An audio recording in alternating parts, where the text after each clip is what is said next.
প্রিয় শিক্ষার্থীবৃন্দ, শুভেচ্ছা নিও। আশা করি সৃষ্টিকর্তার অসীম কৃপায় সবাই ভালো আছো, সুস্থ আছো। ন্যাশনাল আইডিয়াল কলেজের অনলাইন ভিডিও ক্লাসে তোমাদের সামনে উপস্থিত আছি আমি এনামুল হক, প্রভাষক, উচ্চতর গণিত বিভাগ, national ideal college, Khilgaon, Dhaka. আজ আমি উচ্চতর গণিত দ্বিতীয় পত্রের ষষ্ঠ অধ্যায় কনিক্সের উপবৃত্ত নিয়ে আলোচনা করব। শুরুতেই আমরা জেনে নিই এই অধ্যায়ে আমরা কি কি শিখব। এই অনুশীলনীতে যা শিখব: উপবৃত্তকে সংজ্ঞায়িত করা শিখব, চিত্রের সাহায্যে উপবৃত্তের বিভিন্ন অংশ সম্পর্কে জানব, উপবৃত্তের প্রমিত সমীকরণ হতে উপবৃত্তের বিভিন্ন অংশ বা বৈশিষ্ট্য নির্ণয় সূত্র এবং সেই সূত্রের প্রয়োগ করা শিখব। অর্থাৎ সূত্রের প্রয়োগ করে উপবৃত্তের বিভিন্ন অংশ নির্ণয় করা শিখব। আরো শিখব উপবৃত্তের বিভিন্ন বৈশিষ্ট্যের সাহায্যে উপবৃত্তের সমীকরণ নির্ণয় করা। এখন আমরা দেখে নিই উপবৃত্ত কাকে বলে।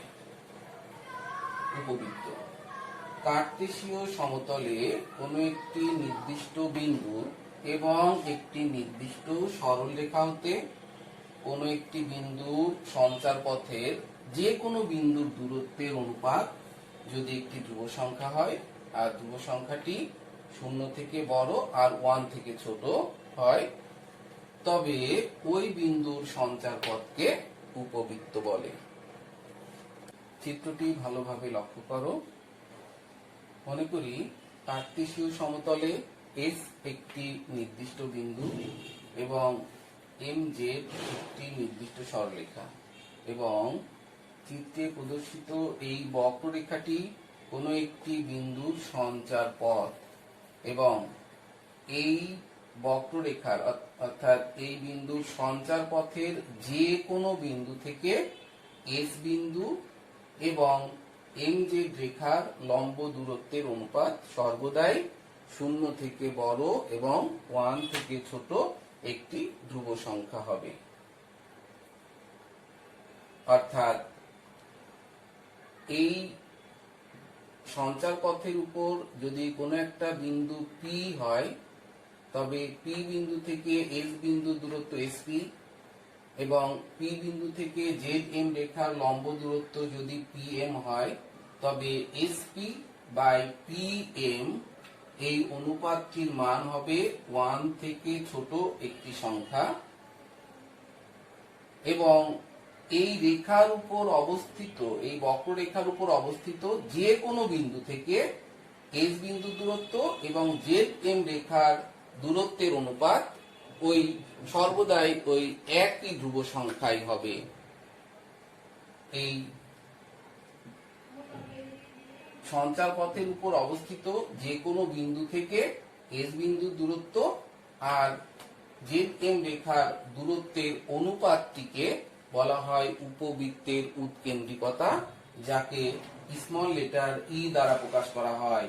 অর্থাৎ এসপি বাই পি এম সমান ই, অর্থাৎ এই দূরত্ব দুইটির অনুপাত সমান উৎকেন্দ্রিকতা ই। এই নির্দিষ্ট বিন্দুটিকে বলা হয় উপবৃত্তের উপকেন্দ্র এবং এই নির্দিষ্ট রেখাটিকে বলা হয় উপবৃত্তের দিকাক্ষ বা নিয়ামক। একটি উপবৃত্তের 2 জোড়া উপকেন্দ্র এবং দিকাক্ষ থাকে। অর্থাৎ এই উপকেন্দ্র এবং দিকাক্ষ ব্যতীত আরো একটি উপকেন্দ্র এবং দিকাক্ষ আছে, অর্থাৎ আরো একটি নির্দিষ্ট বিন্দু এবং নির্দিষ্ট রেখা আছে, যে বিন্দু এবং রেখা হচ্ছে এস প্রাইম এবং এম প্রাইম জেড প্রাইম। অর্থাৎ এই বক্ররেখার উপর অবস্থিত যে কোনো বিন্দু থেকে এস প্রাইম বিন্দু এবং জেড প্রাইম এম প্রাইম রেখার দূরত্বের অনুপাতও সর্বদাই এই একই ধ্রুব সংখ্যাই হবে। অর্থাৎ একটি উপবৃত্তের উপকেন্দ্র 2টি এস এবং এস প্রাইম, নিয়ামক রেখা 2টি জেড এম এবং জেড প্রাইম এম প্রাইম। উপবৃত্তের এই উপকেন্দ্রদ্বয় যোগ করলে যে রেখা পাওয়া যায় সেই রেখাটিকে বলা হয় উপবৃত্তের বৃহৎ অক্ষ, অর্থাৎ এস এস প্রাইম এই লেখাটি হচ্ছে উপবৃত্তের বৃহৎ অক্ষ। বৃহৎ অক্ষটি উপবৃত্তটিকে দুইটি বিন্দুতে ছেদ করবে, এ বিন্দু এবং এ প্রাইম বিন্দু। এই এ এবং এ প্রাইম বিন্দু দুইটিকে বলা হবে উপবৃত্তের শীর্ষবিন্দু, অর্থাৎ একটি উপবৃত্তের শীর্ষবিন্দু দুইটি। উপকেন্দ্রদ্বয়ের মধ্যবিন্দু অথবা শীর্ষবিন্দু দ্বয়ের মধ্যবিন্দুকে বলা হবে উপবৃত্তের কেন্দ্র। এস এস প্রাইম এর মধ্যবিন্দু যদি সি বিন্দু হয় বা এ এ প্রাইম এর মধ্যবিন্দু যদি সি বিন্দু হয়, তবে সি হচ্ছে এই উপবৃত্তটির কেন্দ্র। এখন উপবৃত্তের কেন্দ্র দিয়ে বৃহৎ অক্ষের উপর যদি একটি লম্ব রেখা অঙ্কন করা যায়, তবে এই লম্ব রেখাটিকে বলা হবে উপবৃত্তের ক্ষুদ্র অক্ষ। তাহলে আমরা দেখলাম উপবৃত্তের অক্ষ দুইটি, একটি হচ্ছে বৃহৎ অক্ষ আর একটি হচ্ছে ক্ষুদ্র অক্ষ। বৃহৎ অক্ষের উপরে উপকেন্দ্র এবং শীর্ষবিন্দু অবস্থিত, আর ক্ষুদ্র অক্ষের উপর শুধুমাত্র কেন্দ্র অবস্থিত। বৃহৎ অক্ষের উপর কেন্দ্র অবস্থিত অবশ্যই। এবার উপবৃত্তের উপকেন্দ্র দিয়ে যদি বৃহৎ অক্ষের উপর একটি লম্ব রেখা অঙ্কন করা যায়, তবে এই লম্ব রেখাটিকে উপকেন্দ্র বিন্দু দিয়ে অঙ্কিত বৃহৎ অক্ষের উপর অঙ্কিত লম্ব রেখাটিকে বলা হবে উপকেন্দ্রিক লম্ব। এই রেখাটি উপকেন্দ্রিক লম্ব। একইভাবে এই উপকেন্দ্র দিয়ে যদি বৃহৎ অক্ষের উপর লম্ব রেখা অঙ্কন করা যায়, তবে এটাও উপকেন্দ্রিক লম্ব, অর্থাৎ একটি উপবৃত্তের উপকেন্দ্রিক লম্ব দুইটি। এই চিত্রের সাহায্যে আমরা একটি ইনফরমেশন পেয়েছি, একটি তথ্য পেয়েছি। কি সেটা? যদি একটি উপবৃত্তের উপর যে কোনো বিন্দু পি এবং উপবৃত্তটির উপকেন্দ্র এস এবং পি বিন্দু হতে দ্বিকাক্ষ রেখার লম্ব দূরত্ব পি এম হয়, তবে এসপি বাই পি এম সমান ই বা এসপি সমান ই ইন্টু পি এম। এই তথ্যটিকে আমাদের গণিতে অঙ্কের সমাধান করতে সূত্র হিসাবে ব্যবহার করতে হবে। অতএব খুব ভালোভাবে এটা আমরা মনে রাখবো, এসপি বাই পি এম সমান ই, এটি একটি সূত্র। খেয়াল করো, x square by a square plus y square by b square equal 1 এই আকারের সমীকরণকে বলা হয় উপবৃত্তের আদর্শ বা প্রমিত সমীকরণ। উপবৃত্তের এই আদর্শ বা প্রমিত সমীকরণটি নির্দেশ করে উপবৃত্তটির কেন্দ্র কার্তেশীয় স্থানাঙ্কের মূল বিন্দুতে অবস্থিত। দুইটি চিত্রে ভালো করে খেয়াল করো, কেন্দ্র কার্তেশীয় স্থানাঙ্কের মূল বিন্দুতে অবস্থিত এবং উপবৃত্তের বৃহৎ অক্ষ স্থানাঙ্কের অক্ষের উপর, কোনো একটি অক্ষের উপর অবস্থিত। এখন হতে পারে বৃহৎ অক্ষ এক্স অক্ষের উপর অবস্থিত, আবার বৃহৎ অক্ষ ওয়াই অক্ষের উপরেও অবস্থিত হতে পারে। এটা নির্ভর করবে এ এর মানের উপর, এ এবং বি এর মানের উপর। যদি এ এর মান বি এর মান থেকে বড় হয়, অর্থাৎ এ গ্রেটার দেন বি হয়, তবে উপবৃত্তটির বৃহৎ অক্ষ এক্স অক্ষের উপর অবস্থিত হবে। আর যদি বি এর মান এর মান থেকে বড় হয়, তবে উপবৃত্তটির বৃহৎ অক্ষ কার্তেশীয় স্থানাঙ্কের ওয়াই অক্ষের উপর অবস্থিত হবে এবং সব ক্ষেত্রেই কেন্দ্র মূল বিন্দুতেই থাকবে। তাহলে আমরা দেখলাম যে x square by a square plus y square by b square equal 1 এই উপবৃত্তের কেন্দ্র মূল বিন্দুতে অবস্থিত এবং এর মান যদি বি এর মান থেকে বড় হয়, তবে অক্ষ বৃহৎ অক্ষ এক্স অক্ষের উপর অবস্থিত এবং এর মান যদি বি এর মান থেকে ছোট হয়, তবে বৃহৎ অক্ষ ওয়াই অক্ষের উপর অবস্থিত। এবার আমরা উপবৃত্তের প্রমিত সমীকরণ থেকে উপবৃত্তের বিভিন্ন অংশ নির্ণয়ের সূত্রগুলো দেখে নিই। X square by square plus y square by b square equal 1 উপবৃত্তের এ গ্রেটার দেন বি হলে কেন্দ্রের স্থানাঙ্ক 0 0, এ লেস দেন বি হলে কেন্দ্রের স্থানাঙ্ক 0 0, এ গ্রেটার দেন বি হলে উপকেন্দ্রের স্থানাঙ্ক plus minus a e comma 0, a less than b হলে উপকেন্দ্রের স্থানাঙ্ক 0 comma plus minus b e. A greater than b হলে শীর্ষবিন্দুর স্থানাঙ্ক plus minus a, 0, a less than b হলে শীর্ষবিন্দুর স্থানাঙ্ক 0, plus minus b। a greater than b হলে উৎকেন্দ্রিকতা E সমান √a square minus b square by a square. a less than b হলে উৎকেন্দ্রিকতা E সমান √b square minus a square divided by b square. a greater than b হলে বৃহৎ অক্ষের দৈর্ঘ্য 2a, a less than b হলে বৃহৎ অক্ষের দৈর্ঘ্য 2b। a greater than b হলে ক্ষুদ্র অক্ষের দৈর্ঘ্য 2b, a less than b হলে ক্ষুদ্র অক্ষের দৈর্ঘ্য 2a। a greater than b হলে উপকেন্দ্রিক লম্বের দৈর্ঘ্য 2b square by a, a less than b হলে উপকেন্দ্রিক লম্বের দৈর্ঘ্য 2a square by b। a greater than b হলে বৃহৎ অক্ষের সমীকরণ y সমান 0, a লেস দেন b হলে বৃহৎ অক্ষের সমীকরণ x সমান 0। a গ্রেটার দেন b হলে ক্ষুদ্র অক্ষের সমীকরণ x সমান 0, a লেস দেন b হলে ক্ষুদ্র অক্ষের সমীকরণ y সমান 0। a গ্রেটার দেন b হলে উপকেন্দ্রিক লম্বের সমীকরণ x সমান plus minus ae, a less than b হলে উপকেন্দ্রিক লম্বের সমীকরণ y সমান plus minus be। a greater than b হলে নিয়ামক রেখার সমীকরণ x সমান plus minus a by e, a less than b হলে নিয়ামক রেখার সমীকরণ y সমান plus minus b by e।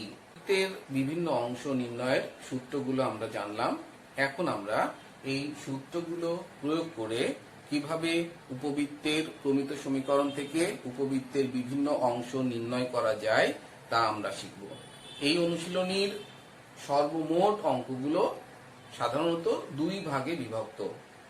এক হচ্ছে উপবৃত্তের সমীকরণ থেকে উপবৃত্তের বিভিন্ন অংশ নির্ণয় করা, আর এক ভাগে থাকবে উপবৃত্তের কোনো বৈশিষ্ট্য থেকে একাধিক বৈশিষ্ট্য থেকে উপবৃত্তের সমীকরণ নির্ণয় করা। আমরা প্রথমেই এই সূত্রগুলো প্রয়োগ করে আমরা শিখব উপবৃত্তের প্রমিত সমীকরণ থেকে কিভাবে উপবৃত্তের বিভিন্ন অংশ নির্ণয় করা যায়। প্রশ্ন, 3x square plus 4y square equal 12 উপবৃত্তের উৎকেন্দ্রিকতা, শীর্ষবিন্দু, উপকেন্দ্র, উপকেন্দ্রিক লম্বের দৈর্ঘ্য ও সমীকরণ এবং নিয়ামক রেখার সমীকরণ নির্ণয় করো। সমাধান। প্রদত্ত উপবৃত্তের সমীকরণ 3x square plus 4y square equal 12। এটি উপবৃত্তের প্রমিত সমীকরণ নয়। আমরা কেবলমাত্র উপবৃত্তের প্রমিত সমীকরণ থেকেই উপবৃত্তের বিভিন্ন অংশ নির্ণয় করতে জানি। অতএব আমাদের প্রথম কাজ হবে এই সমীকরণটিকে প্রমিত আকারে রূপান্তরিত করা। প্রমিত আকারে রূপান্তরিত করতে হলে ডান পাশ 1 বানাতে হবে। অতএব আমরা এই সমীকরণের উভয় পক্ষকে 12 দ্বারা ভাগ করি। উভয় পক্ষকে 12 দ্বারা ভাগ করে পাই x square by 4 plus y square by 3 equal 1, অর্থাৎ x square by 2 square plus y square by √3 square equal 1। এখানে এই সমীকরণটিকে প্রমিত সমীকরণটিকে যদি আমরা x square by a square plus y square by b square equal 1 এই প্রমিত সমীকরণের সঙ্গে তুলনা করি, তাহলে a এর মান 2 এবং b এর মান 3। এখানে আমরা দেখতে পাচ্ছি a এর মান b এর মান থেকে বড়, a গ্রেটার দেন b। এর অর্থ হচ্ছে এই উপবৃত্তটির বৃহৎ অক্ষ স্থানাঙ্কের x অক্ষের উপর অবস্থিত। সুতরাং এই উপবৃত্তটির উৎকেন্দ্রিকতা E সমান কি হবে? √a square minus b square divided by a square. a ও b এর মান বসিয়ে আমরা পাই উৎকেন্দ্রিকতা হাফ। শীর্ষবিন্দুর স্থানাঙ্ক প্লাস মাইনাস a, 0, এর মান বসিয়ে শীর্ষবিন্দুর স্থানাঙ্ক পেলাম প্লাস মাইনাস 2, 0। উপকেন্দ্রের স্থানাঙ্ক প্লাস মাইনাস ae, 0, a এবং e এর মান বসিয়ে এর মান হচ্ছে 2, e এর মান আমরা আগেই বের করেছি হাফ, a এবং e এর মান বসিয়ে আমরা পেলাম উপকেন্দ্রের স্থানাঙ্ক প্লাস মাইনাস 1, 0। উপকেন্দ্রিক লম্বের দৈর্ঘ্য 2b square by a, B এবং এ এর মান বসিয়ে আমরা পেলাম উপকেন্দ্রিক লম্বের দৈর্ঘ্য 3। উপকেন্দ্রিক লম্বের সমীকরণ x সমান প্লাস মাইনাস এ ই, এ এবং ই এর মান বসিয়ে আমরা পেলাম উপকেন্দ্রিক লম্বের সমীকরণ x সমান প্লাস মাইনাস 1 এবং নিয়ামক রেখার সমীকরণ x সমান প্লাস মাইনাস a বাই ই, এ এবং ই এর মান বসিয়ে আমরা পেলাম নিয়ামক রেখার সমীকরণ x সমান প্লাস মাইনাস 4। কিছুক্ষণ আগেই আমরা দেখেছি x square by a square plus y square by b square equal 1। এটি উপবৃত্তের আদর্শ বা প্রমিত সমীকরণ। এই উপবৃত্তটির কেন্দ্র মূলবিন্দুতে অবস্থিত এবং অক্ষ স্থানাঙ্কের অক্ষের উপর অবস্থিত। এখন যদি উপবৃত্তের কেন্দ্র মূলবিন্দুতে অবস্থিত না হয়ে আলফা বিটা বিন্দুতে অবস্থিত হয় এবং অক্ষ স্থানাঙ্কের অক্ষের সমান্তরাল হয়, তবে উপবৃত্তটির সমীকরণ হবে x minus alpha whole square by a square plus y minus beta whole square by b square equal 1। অর্থাৎ উপবৃত্তের এই সমীকরণটি নির্দেশ করে এই উপবৃত্তের কেন্দ্র আলফা বিটা বিন্দুতে অবস্থিত এবং উপবৃত্তটির অক্ষদ্বয় স্থানাঙ্কের অক্ষের সমান্তরাল রেখার উপর অবস্থিত। এখন এই উপবৃত্তের অক্ষদ্বয় অর্থাৎ বৃহৎ অক্ষ স্থানাঙ্কের কোন অক্ষের সমান্তরাল হবে এটিও নির্ভর করবে a এবং b এর মানের উপর। যদি a এর মানটি বড় হয় তবে এই উপবৃত্তের বৃহৎ অক্ষ x অক্ষের সমান্তরাল রেখার উপর অবস্থিত হবে, আর যদি b এর মান a এর মান থেকে বড় হয় তবে এই উপবৃত্তের অক্ষটি বৃহৎ অক্ষটি y অক্ষের সমান্তরাল হবে। আমরা এই আকারের সমীকরণের ক্ষেত্রে উপবৃত্তের বিভিন্ন অংশ নির্ণয় করার সূত্র শিখিনি। আমরা শিখেছি এই আকারের সমীকরণের ক্ষেত্রে উপবৃত্তের বিভিন্ন অংশ নির্ণয়ের সূত্র। অতএব আমরা যদি x মাইনাস আলফাকে ক্যাপিটাল x আর y মাইনাস বিটাকে ক্যাপিটাল y ধরে নিই, তাহলে এই সমীকরণটি দাঁড়ায় capital x square by a square plus y square by b square equal 1। অর্থাৎ এই সমীকরণটা এই আকারের দাঁড়ায়। সুতরাং আমরা এখানে এই সমীকরণের ক্ষেত্রে এই সমীকরণের সূত্রগুলো অ্যাপ্লাই করতে পারবো। তবে এই ক্ষেত্রে এই সমীকরণের ক্ষেত্রে এই উপবৃত্তের x স্থানাঙ্ক x এর মান, y স্থানাঙ্ক y এর মান, কিন্তু এখানে উপবৃত্তের x স্থানাঙ্ক হচ্ছে ক্যাপিটাল x এর মান। এটাকে অবশ্যই রূপান্তরিত করে স্মল x এর মাধ্যমে প্রকাশ করতে হবে। তো আসো আমরা এই নিয়মের একটি অঙ্কের সমাধান দেখি। প্রশ্নটি ভালোভাবে লক্ষ্য করো। 2x square plus y square minus 8x minus 2y plus 1 equal 0। উপবৃত্তের উৎকেন্দ্রিকতা, উপকেন্দ্র, উপকেন্দ্রিক লম্বের দৈর্ঘ্য ও সমীকরণ নির্ণয় করো। সমাধান।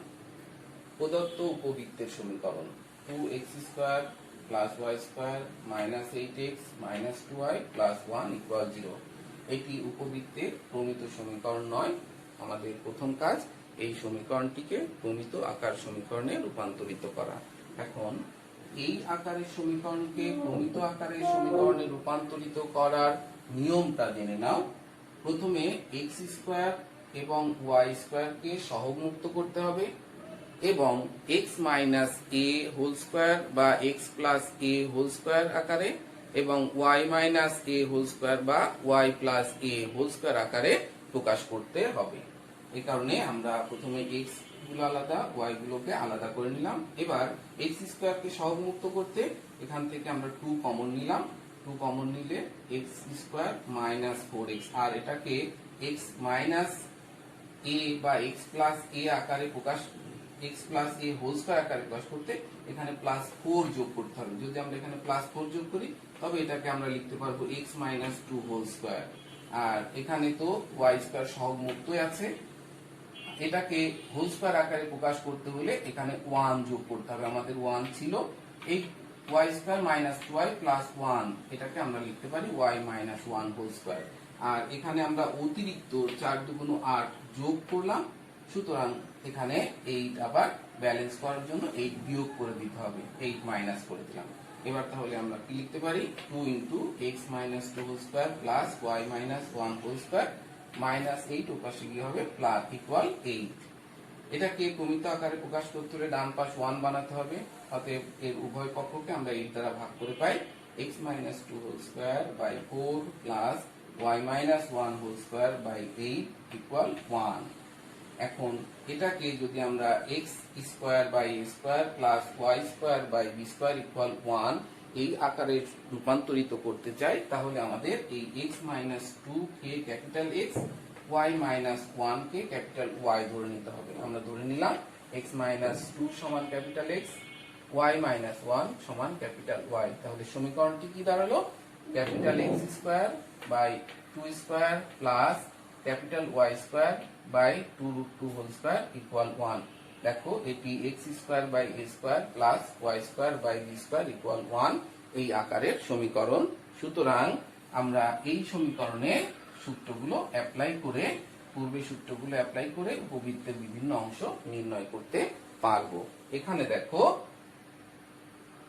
এর মান 2, বি এর মান 2 রুট 2, অর্থাৎ এর মান থেকে বি এর মান বড়, অর্থাৎ এই উপবৃত্তের বৃহদক্ষ y অক্ষের সমান্তরাল রেখার উপর অবস্থিত। সুতরাং আমরা